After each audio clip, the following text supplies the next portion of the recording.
अस्सलामु अलैकुम दोस्तों। यह है एक्सरसाइज 1.1 ऑफ रियल नंबर्स, जो हमारा पहला टॉपिक रहता है क्लास टेंथ का पहला चैप्टर जो है वो है रियल नंबर्स। और वहाँ की पहली एक्सरसाइज है ये आपके स्क्रीन पे। तो यहाँ से हम आज ये 5 क्वेश्चंस कर लेते हैं इस एक्सरसाइज के। बट इससे पहले हमें थोड़ा पता होना चाहिए हम कैसे ये इक्वल डिस्ट्रीब्यूशन एल्गोरिथम क्या होता है और हम कैसे फाइंड करते हैं एचसीएफ को। बस ये बेसिक जान लेंगे, बाकी कुछ नहीं। और रियल नंबर्स ऑलरेडी मैंने वीडियो दिया है रियल नंबर्स क्या होता है। So let us start with equal distribution. So हमें इक्वल डिस्ट्रीब्यूशन एल्गोरिथम बताना है क्या होता है, जो कि ये है। So before proceeding to this, तो हम जाएंगे पहले एक लेमा पे। लेमा होता है एक स्टेटमेंट जो ऑलरेडी प्रूव हुआ होता है, ताकि हम दूसरे किसी स्टेटमेंट को प्रूव कर ले। सो यहाँ पे इसलिए मैं बोल रहा हूँ इक्विलिटीज डिवीजन लेमा, यानी कि इक्विलिटीज डिवीजन लेमा इस इक्विलिटीज डिवीजन एल्गोरिथम को सपोर्ट करेगा हमें इसको प्रूव करने के लिए। सो पहले हम इस चीज़ को समझेंगे। आसान है, आपने पढ़ा है, बट यहाँ पे थोड़ा नाम दिया गया है, डेट इज़ वाई आप इसे समझ रहोगे कि क्या करना है हमें। यहाँ पे जो बताया गया है वो ये है कि given positive integers A and B, अगर आपके पास दो positive integers A and B है, there exist a unique integer Q and R satisfying A equal to B Q plus R where zero less or equal to R less than B. Simply आपने बचपन में division किया होगा इस तरह, यानी कि अगर ए को हम डिवाइड करते हैं बी से, तो यही पूछ रहा है। ये जो ए होता है यानी कि डिविडेंट, ये होता है divisor into quotient plus remainder, तो ये होता है बी इंटू क्यू, और जो यहाँ पे आ जाएगा और कुछ रिमाइंडर आता है हमें आर। तो इसी चीज़ को हम लिखते हैं ना, A is equal to B into Q plus R. और आपको पता है जो ये रिमाइंडर होता है ये हमेशा लेस देन होता है इस बी से, यानी कि आपका जो ये रिमाइंडर है वो हमेशा लेस देन होता है बी से, तब जाके हम डिवीजन पे स्टॉप करते हैं।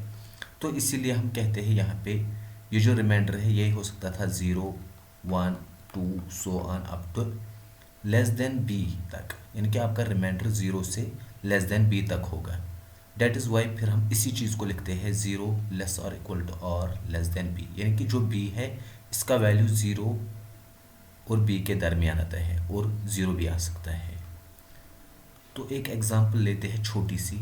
जैसे सपोज कर लो आपके पास कोई नंबर है 3 एंड 17। अगर मैं बता दूंगा आपका ए है 17 एंड बी इज़ 3, तो आप देखो डिवीजन लेमा आपको क्या बताएगा। तब जाके आप कह सकते हो ना 17 is equal to 3 into 6, 3 into 6 तो हो गया 18, ये ज़्यादा हो जाएगा, तो हम करेंगे 3 इंटू 5, 3 इंटू 5 15 प्लस 1। तो जाहिर सी बात है ये आपका ए ही था, ये आपका बी है 17, यानी कि ये ए है आपका, 3 बी है। तो आप लिख सकते थे ना इसको 17 इज इक्वल टू 3, अच्छा ये तो मैंने लिखा है, यानी कि A is equal to B into 5 plus 1, यानी कि जो आपका क्यू यहाँ पे है वो है 5 एंड आर आपका है 1। नोट डाउन, आप इसको यहाँ पे रिमाइंडर लिया 1, क्या आ सकता था अगर आप इस तरह जाते रिमाइंडर, तो रिमाइंडर आ गया ना 0 less or equal to R less then 17, यानी कि यह हमेशा इससे कम आता है, 17 से कम। यहाँ पे तो 17 से कम नहीं होगा, यानी कि बी मेरा क्या है 3, यानी कि 3 से कम, यानी कि जो ये रिमाइंडर है, रिमाइंडर आपका जो वैल्यू है ये आ सकता है 0, 1 या 2। मेरे कहने का मतलब यही है, रिमाइंडर ये 3 आ सकते थे, या तो 0 या 1 या 2।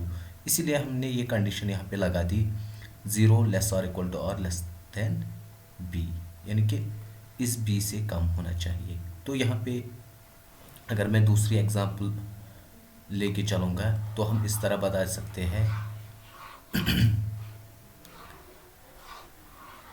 ताकि हमें आइडिया आ जाए रिमाइंडर क्या आ सकता है। सपोज कर लो अगर आपको ए है 33, बी है 5।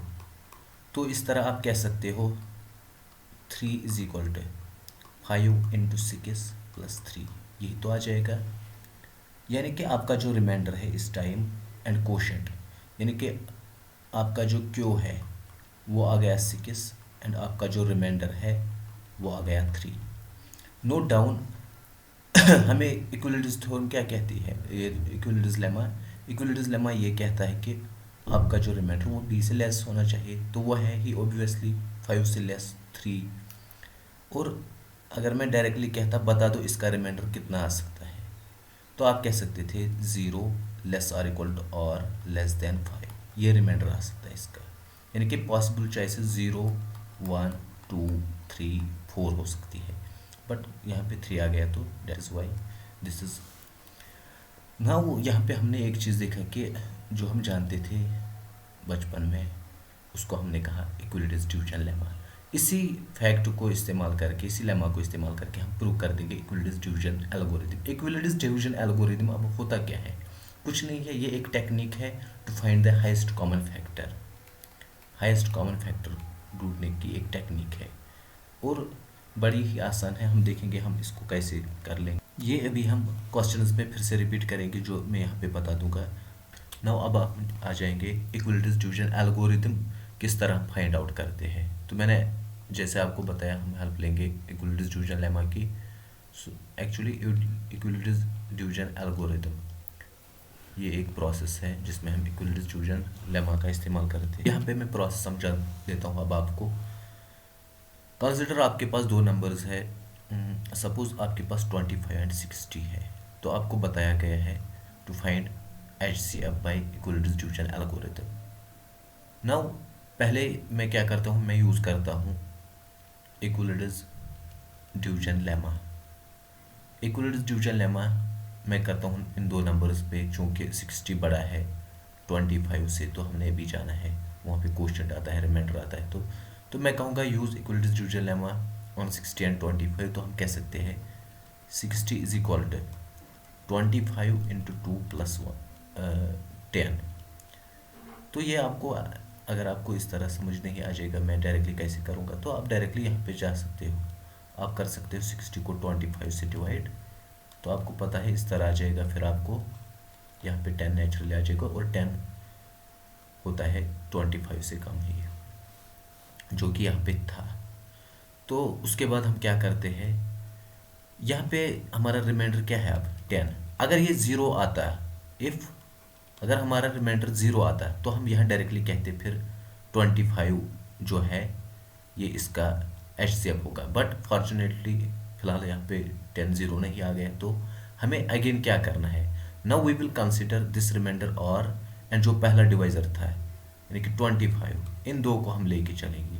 यानी कि इसको नहीं, जो यहाँ पे ये 2 आया है इसके साथ हमें कुछ नहीं करना है। अब हमारा सारा काम इस डिवाइजर और रिमाइंडर के साथ होगा लास्ट तक।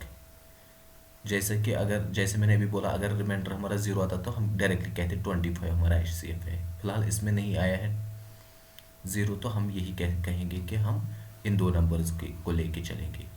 तो यहाँ पे करना क्या है हमें, यहाँ पे हम कहेंगे कंसिडर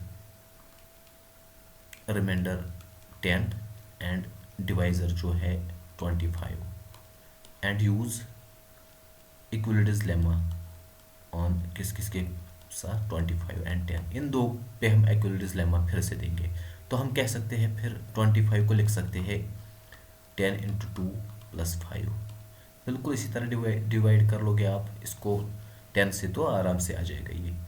नब यहाँ पे हो क्या रहा है अगेन, यहाँ पे रिमाइंडर फिर से 0 नहीं है, तो हम अगेन क्या कर लेंगे, अब बिल्कुल प्रोसेस रिपीट कर लेते हैं अगेन यूजिंग डिवीजन लेमा, यानी कि इक्विलिटीज डिवीजन लेमा ऑन। अब किस पे करेंगे, मैंने पहले ही बताया है, जो आपका ये डिवाइजर है इस टाइम वो है 10 और आपका रिमाइंडर क्या है 5, इन ही दो पे हम करेंगे। सो मैं कहूँगा 10 एंड 5। तो ऑब्वियसली आप लिखोगे 10 is equal to 5 into 2 plus 0, यानी कि इस टाइम जो आपका रिमाइंडर है वो क्या है 0। सो हम यही चाहते थे, यही स्टेप पे हम आ जाए जहाँ पे हमारा रिमाइंडर 0 आ जाए। जब हमारा ये रिमाइंडर 0 आता है तो हम डायरेक्टली इसको कहते हैं, जो हमारा डिवाइज़र लास्ट पे बनता है 5, इसको हम कहते हैं दिस इज़ द HCF, जो हमारा रिक्वायर्ड होता है, this is the required HCF। So HCF of 25 and 60 is 5। सो बिल्कुल यहाँ पे अगर आप ध्यान दोगे तो जो ये यहाँ पे अगर मैं देखूंगा तो तीनों स्टेप्स में 2 आया। ज़रूरी नहीं है हर वक्त आपको यहाँ पे 2 आ जाए। जैसे यहाँ पे भी 2 आया था, ये भी 2 आया था, ये भी 2 आया था, जिसको हम क्वोशंट कहते हैं। तो ज़रूरी नहीं है सेम आना चाहिए। इस क्वेश्चन में आ गया तो ये आ गया है, बट जो भी ये आ जाएगा तो उसका हम देखेंगे नहीं, डिफरेंट भी आ सकते हैं। तो यहाँ पे क्या हो रहा था, इक्वल डिस्ट्रीब्यूशन लेमा मैंने यहाँ पे भी इस्तेमाल किया, फिर मैंने नेक्स्ट स्टेप में भी इस्तेमाल किया, नेक्स्ट स्टेप में भी इस्तेमाल किया, जहाँ वहाँ तक मैंने इस्तेमाल किया जहाँ तक मेरा रिमाइंडर 0 आ गया। जब रिमाइंडर 0 आ गया तो वहाँ से जो मेरा डिवाइज़र था वही मैंने कहा HCF है, ना कि ये क्वोशंट 2। ठीक है, ये इम्पॉर्टेंट याद रखना है आपको, ये वाला होता है आपका HCF। सो हम जब क्वेश्चन कर लेंगे तो वहाँ से हमें फिर से इसकी एक्सरसाइज के रिपीट हो जाएगा। तो यहाँ पे आप बस ऐसे ही याद रखोगे, क्वेश्चन में फिर से रिपीट होगा ये आइडिया।